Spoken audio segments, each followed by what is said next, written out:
Hello everybody, it's Nick here with Nick Tolman Music, and today we are going to continue our beginner guitar lesson series using Hal Leonard's Guitar Method, Book 1. Let's get started.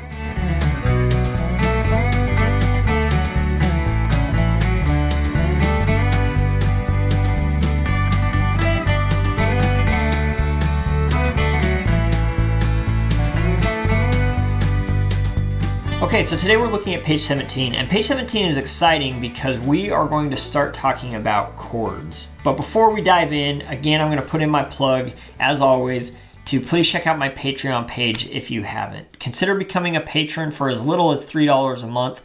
That will give you extra content that I've developed over the years, extra exercises and things like that to help you as you're learning guitar. There are arrangements of songs that I've done. There are extra videos and things like that that happen and are uploaded periodically. But the biggest thing about that is it's an opportunity for you to say thank you for the content that you're receiving here on YouTube, and a way for you to help support Nick Tolman Music and being able to continue this content. So again, please consider becoming a patron today. All right, so page 17 is great. It's really good, but it's also it can also be a little overwhelming for people. So don't hesitate if you're getting to this point and you're struggling and it's hard and you're like, no, it's been going so good, and then all of a sudden it's a hard thing. Like, it's okay. Just be patient, and I'm going to do my best to talk you through this and give you some ideas of things that you can do to help you at this point in the book. All right. So first off, let's talk about chords. What is a chord? All right. So a chord is whenever you play multiple different pitches together at the same time. All right.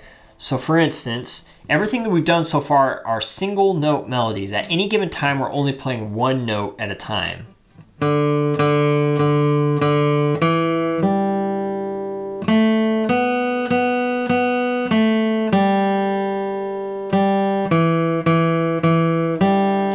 Right? But now we're introducing this concept of playing multiple notes at the same time. It can be as simple as playing two notes at once. Right? I'm playing a C here with my first finger and an E.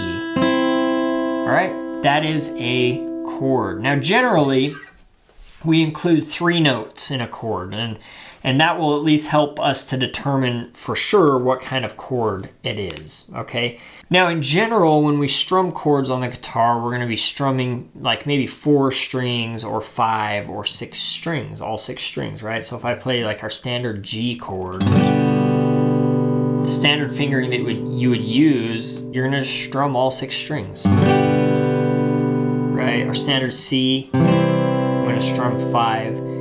But really, there's only 3 different pitches happening in there, right? So for a C chord, it's just a C, an E, and a G. And those are repeated, right? So we've got C, E, G, C, E. But the presence of a C, an E, and a G outlines what we would call a C chord, all right? Now, for now, it's not so important that you know exactly what notes are happening in each chord. We're more just focusing on knowing the names of the chords and knowing what those shapes look like with our left hand, okay? So as you look at the chord chart here, it looks similar to the diagrams that we've seen as we've learned new notes, right? Again, it's as if you're looking at the neck of your guitar like this, okay? So when you see those circles with numbers, it's telling you where to place your fingers to be able to play this chord. But there's some other things on there that you need to pay attention to. So for the C chord, you'll notice that up above the diagram, there's an X to the far left. And then there's 2 O's, one above the far right, or the high E string, and one above the 3rd string. Now, what the X means is that you will not strum that string. Okay, so whenever you're looking at a chord diagram, you see an X, it means don't strum that string. If you do, that's not necessarily part of that chord, so you don't want to strum it. The O's mean that those strings are going to be strummed, but they're going to be open. There's no fingers on them, okay? So that's good. Now, you'll notice here on the C chord that we have starting with our first finger. We have our first finger on the first fret of the second string, right? That's C, that's the note C that we've learned already. And then it shows a 2, so our second finger on the second fret of the fourth string, right? That's an E, that's our mid-range E that we've learned on the fourth string. And then it shows a third finger on the third fret of the fifth string. And then we're going to strum those 5 strings, the top 5. We're not going to strum the low E string, all right? And that is a C chord. Now, in this diagram, and if you read the notes here, it shows the first finger is a solid black, and then the 2 and the 3 are kind of grayed out. The reason it does that is because it's introducing you to the concept of like the easy C or the easy G. So that's, other books have called it that way. So the idea is that you can start out, if you just play that first finger, C, and you just strum the top 3 strings, that is a C chord. You have all the notes you need. You have a G, a C, and an E. Right? That's a C chord. So that's just kind of a good place to start. The problem with the Hal Leonard method is it teaches you that, but it doesn't really give you enough time to work into full chords. So I highly recommend just like starting with the full chords, starting with the full C, the full G7, and just going from there. Don't stress too much about like this thing, first finger only chord thing. All right, so we're going to talk from here on out, we're just going to talk about the full fingerings. Okay? Okay, so let's talk about some issues that you might be running into. I would say probably the number one issue that I see with people when they go to play this first chord, they're going to play this C chord, they've never played a chord before. The thing that I see happen the most is that people forget that their fingers, that you really need to be up on your fingertips. If you look at the diagram that they're showing you here of this guitar player, or this photo of the guitar player, look how much on the tips those fingers are, all right? They're not laid down, okay? They're very much on the tips. And that's going to be really important to get a good clean sound, because whenever you're playing a chord, each finger needs to play the note that it's responsible for, but it also needs to make sure that it's not touching any other string, okay? If my fingers are laid down too much, here's what it's going to end up sounding like. Right? I've got my fingers on the right place, but what's happening? Well, if my fingers lay down and touch the string, the neighboring strings, it's going to kill the sound on those strings, and we don't want that. We want those strings to ring openly. All right? So one of the things that you can do to practice this is take the chord one finger at a time, starting with your first finger, and just strum. Make sure you're getting a nice open sound on the neighboring strings. Then add the second finger. Make sure you're getting a nice open sound on all the neighboring strings. It's not going to quite sound like a C chord yet, but it's okay. Now, if you add that second finger and you get it sound like this, oh, something's not right? My second finger is touching a string that it shouldn't. Okay, so I'm going to work on that for a minute and make sure that it's nice and open. And then add the third finger, focusing on just getting a nice open sound, right? Okay, the other thing that tends to be a problem for people is as soon as we start adding more fingers is they forget about finger placement. And all of a sudden their fingers start being like really far back on the fret and stuff, which is also going to cause buzzy sounds and sounds that are not ideal. Okay, so making sure your fingers are in a good places on the frets. And then also really focus on avoiding tension. When you start to do these chords, if you notice that your wrist is like really tweaked out and you're having a lot of tension there, that's going to cause problems in the future. Try to keep your wrist nice and straight, nice and relaxed, and you're just placing those fingers and getting that chord to ring. Okay, so that's the C chord. Now, the G7 chord is actually a very similar shape, okay? But from the C, what I'm gonna do is I'm gonna pause for a moment. Before I take these fingers off, I'm gonna pause. I'm gonna look at what my fingers need to do.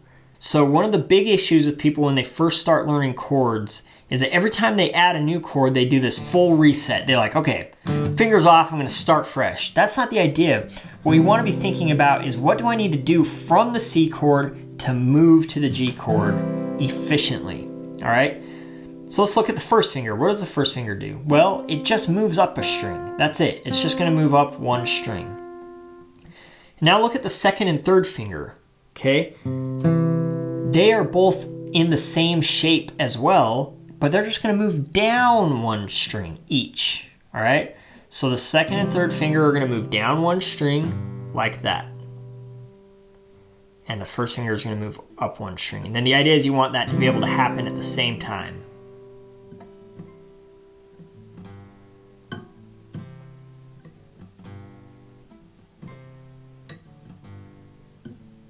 Just like that, all right? So, as much as you can, it's very important right now that we only know 2 chords, that's it, 2 chords, is to focus on moving back and forth between these chords as smoothly and seamlessly as possible, all right? We do not want to be moving one finger at a time. We don't want to be moving 1, 2, 3. Because eventually that's just going to be unsustainable when you're wanting to move in real time.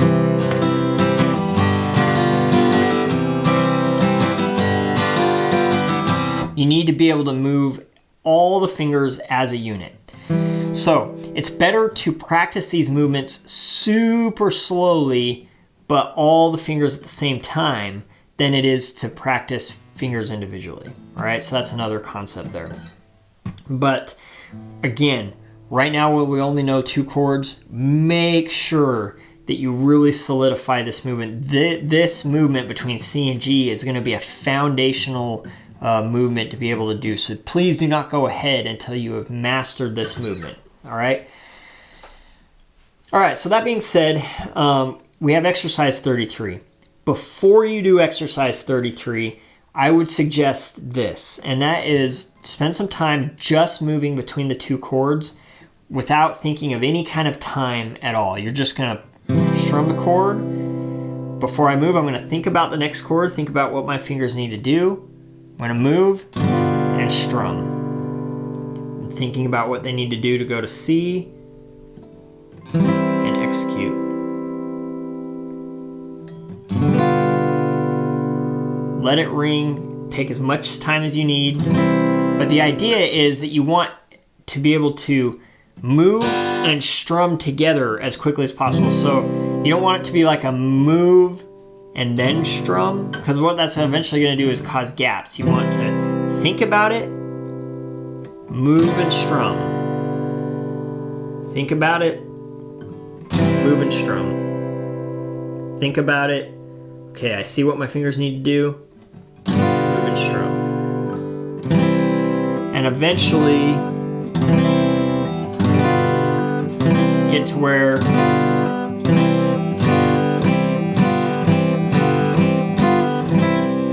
that just starts to happen more freely, more smoothly, okay? Spend some time doing that before you even tackle 33, okay? All right. So when we look at exercise 33, we have a couple new things. First off, this doesn't look like notes that we've seen before. What you see is you have measures and they're just full of slashes. We call this slash notation. Now, essentially what slash notation is it just means that you just need to fill that time with whatever chord is outlined above, all right? So in the first measure, it just says C, and there's 4 slashes indicating there's 4 beats of time that need to be filled with C. So if I turn on my metronome, that could be as simple as just going 1, 2, 3, 4, right? Or it could be 1, 2, 3, 4. Or it could be 1, 2, 3, 4. Or it could be 1, 2, 3, 4. Right?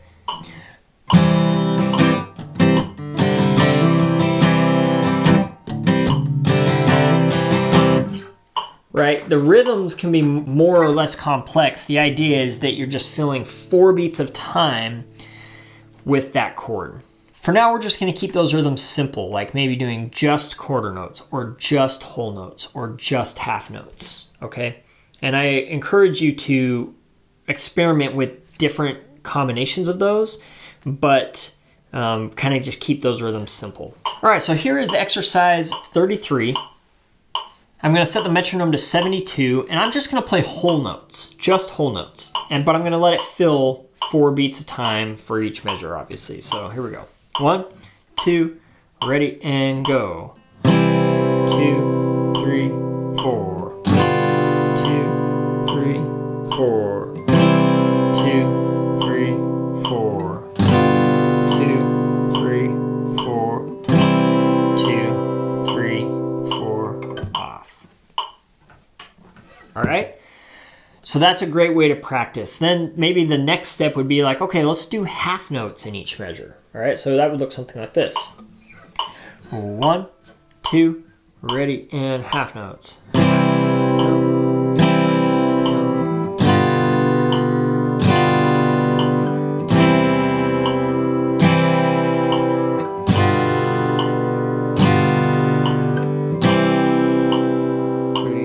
4, off. Okay, and then maybe quarter notes. Here we go. 1, 2, quarter notes, go.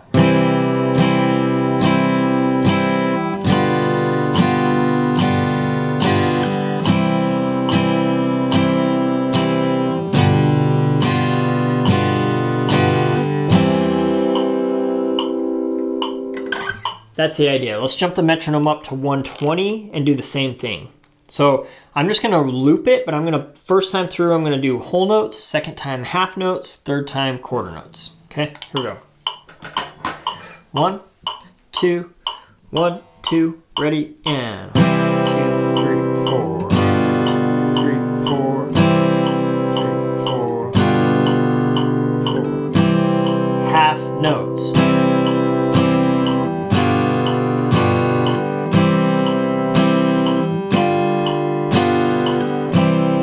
Quarter notes.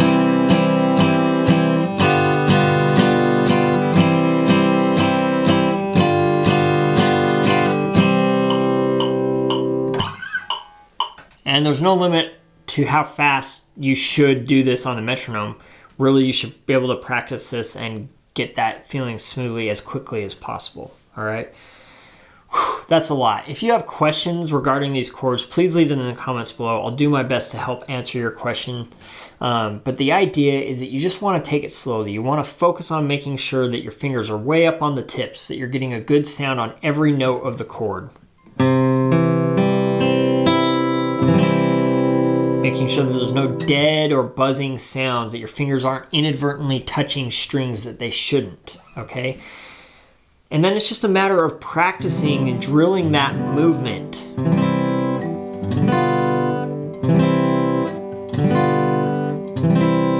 All right. An analogy that I've used for students in the past is if you think of like American football, right? And if you look at like a play, if you've ever seen a playbook for American football, they have all of the diagram of showing all the people and where they're standing. And it shows where they're going to move. But generally what happens is that movement happens as soon as the quarterback says, as soon as they snap the ball, right? As soon as they say, hike, or whatever. I'm not a football player, so they say all kinds of words. But as soon as that snap happens, all of those movements happen, okay? And that's the same concept with a chord, right? That's what you want to think about.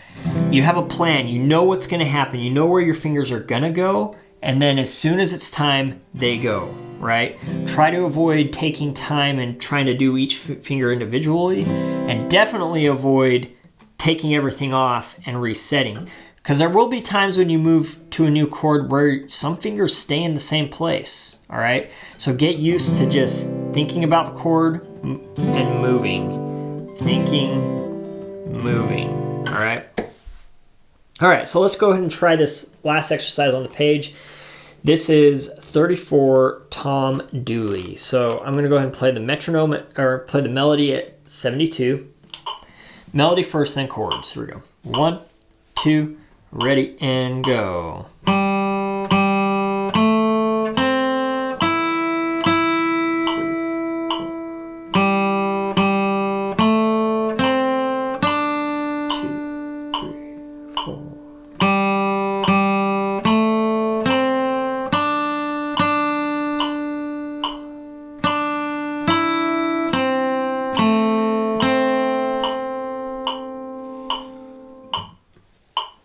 Now I'm going to go ahead and play the chords, all right? Now you'll notice that the chords above are not grayed out like they used to be. They used to be like a light gray color, which meant it was just for the teacher to play. Now you need to practice the chords as well. So I'm going to play the chords along with the melody. I'm just going to play quarter notes, and you can practice along, but this is what the chords will sound like with the melody. Here we go. 1, 2, ready, and go.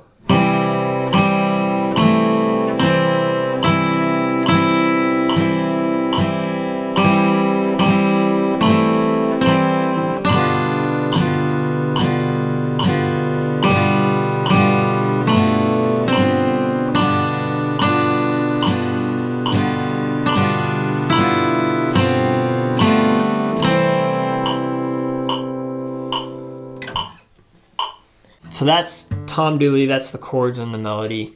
Feel free to be practicing both of those individually with the examples that I just gave you. All right, let's try it at 120. Here's the melody at 120.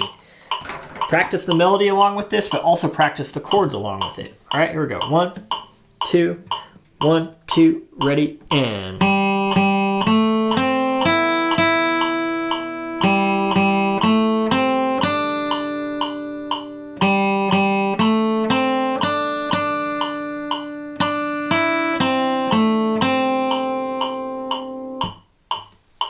All right, let's go ahead and do the chords. Still just quarter notes.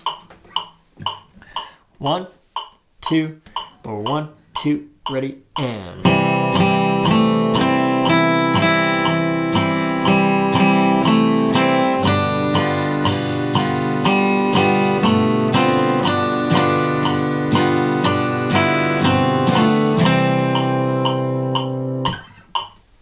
And that's the idea. Thank you so much for tuning in today. Good luck as you're starting out with these chords. Please take your time. Please be patient. Try to get these two chords, the C and the G, as solid as possible to where you're super comfortable moving back and forth between them before you go on. All right?